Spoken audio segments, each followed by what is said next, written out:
They tortured her for 45 minutes and then killed her. After the murder, Pike kept a piece of the victim's skull as a souvenir. At 18 years old, she didn't just kill, she planned it. She lured her victim into the woods. She tortured her for half an hour. She carved a pentagram into her chest. And when it was over, she took part of the body with her. This wasn't an accident. It wasn't panic. It wasn't a mistake. It was ownership. Today, she's scheduled for execution. Welcome back to What's Done in the Dark.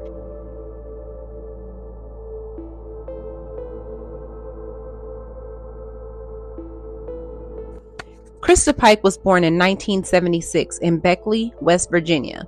Premature, neglected, and surrounded by dysfunction. Her parents cycled through infidelity, divorce, remarriage, and suicide attempts. Neglect was constant. An aunt recalled baby Christa crawling through dog feces. Her mother continued partying while Christa suffered severe seizures. The one person Christa trusted, her grandmother, became her emotional anchor. When that grandmother died in 1988, Christa was 12. Soon after, she attempted suicide. There was no real intervention. Chaos simply resumed.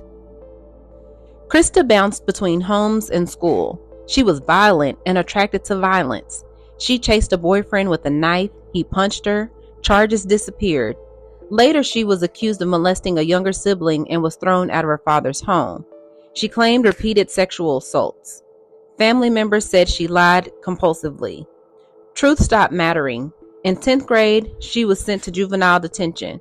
For the first time, she had structure, attention, and she liked it. After earning her GED, Christa joined Job Corps in Knoxville, Tennessee. There, she met Daryl Shipp. He was younger, easily influenced. Christa was dominant. Their relationship revolved around possession and fantasy. They became obsessed with the occult and devil worship. Then Christa met Colleen Slemmer, 19 years old. Social, well-liked. Christa convinced herself Colleen was trying to steal Daryl. There was no proof, but obsession doesn't need evidence. Christa didn't act alone. She recruited two others, Daryl Shipp and Shadala Peterson. Together they lured Colleen out with a lie. They promised peace, marijuana, and closure. Colleen believed them. What followed wasn't reconciliation. It was a setup. For 30 minutes, Colleen was surrounded, beaten, slashed, mocked. She tried to survive when they took turns hurting her. At some point, Christa carved a pentagram into her chest. Then it ended. Christa picked up a chunk of asphalt and crushed Colleen's skull. Before they left, she took something with her, a piece of Colleen's skull, not to destroy evidence, not to hide it, but to keep it as a souvenir. In a shocking new development, Knoxville police recovered evidence of possible occult activity in last week's murder of Colleen Slemmer.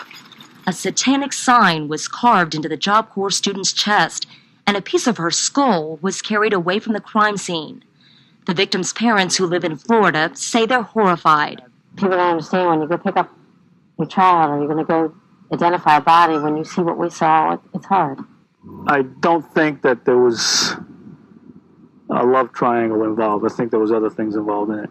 But Knoxville police still say the murder stemmed from a broken relationship. We are standing firm on our position that the motivation at this point, based on the facts we have in hand, is that it involves a love triangle. Now, that doesn't mean that there's not, that the participants were not involved in some occult, where that's one of the secondary investigations we're looking at. Police have recovered another weapon, a cardboard box cutter they say was used in Slemmer's murder. They say a mini meat cleaver was also used. Slemmer was found tortured to death on the UT Ag campus Friday. 3 fellow Job Corps students are charged with her murder. They remain behind bars. Now, evidence of possible occult activity is bringing Knoxville's Job Corps Center under even more scrutiny. The public is just sick and tired of being victimized, whether it's a Job Corps student or any other thug who thinks they can run amok in our community and continue to victimize innocent people. Within 36 hours, all 3 were arrested. The evidence was airtight.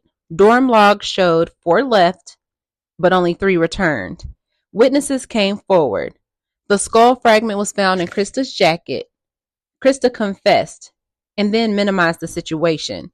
She said it was only meant to scare Colleen, but the jury didn't believe her. The trial didn't drag on. It collapsed. The evidence was overwhelming, and on March 22, 1996, after just a few hours of deliberation, the jury came back with a verdict: guilty of first-degree murder and conspiracy to commit murder. 8 days later, the punishment was set. On March 30th, Christa Pike was sentenced to death by electrocution plus 25 years in prison for conspiracy. She was 20 years old, one of the youngest women in modern American history ever sentenced to die. But prison didn't break her. It didn't humble her. In 2001, Pike tried to strangle another inmate with a shoestring and nearly succeeded. Years later, investigators uncovered an escape plot involving correction officers and an outside accomplice. Different setting, same pattern. No remorse, no reform, just continued violence. And eventually the clock ran out. On September 30th, 2025, the Tennessee Supreme Court signed her death warrant. Christa Pike is scheduled to be executed on September 30th, 2026. Shall be put to death. A jury sentenced Pike to death, but her lawyers appealed. Since she's been in prison, Pike tried to kill another inmate and tried to escape. Meanwhile, the U.S. Supreme Court declined to review her case, and in August, the Tennessee Attorney General's office asked the state Supreme Court to set an execution date. But Pike's lawyers argue that the death penalty should be commuted because she was only 18 at the time of the murder. They say Pike suffers from severe mental illness and brain damage, and because of COVID, the defense hasn't had time for a thorough mental health evaluation. But Colleen Slemmer's mom says the process has gone on long enough. And I just want Christa down so I can end it, relieve my daughter, so she finally can be resting. As a memorial, May Martinez built a garden in her backyard so she can remember her daughter who loved to roller skate, paint, and draw, instead of reliving the brutal way she was murdered. Honestly, my heart breaks every single day because I keep reliving it and reliving it, and I can't no more. And I want this to happen before I die. Before the story ends, it's important to remember who truly mattered. Colleen Slemmer was 19 years old. She wasn't a symbol. She wasn't a rivalry. She was a daughter, a friend, a young woman who trusted the wrong people and paid with her life. Our thoughts remain with Colleen's family, who have had to live with this loss for decades. Because what's done in the dark always comes to the light. If you value honest storytelling that centers truth, accountability,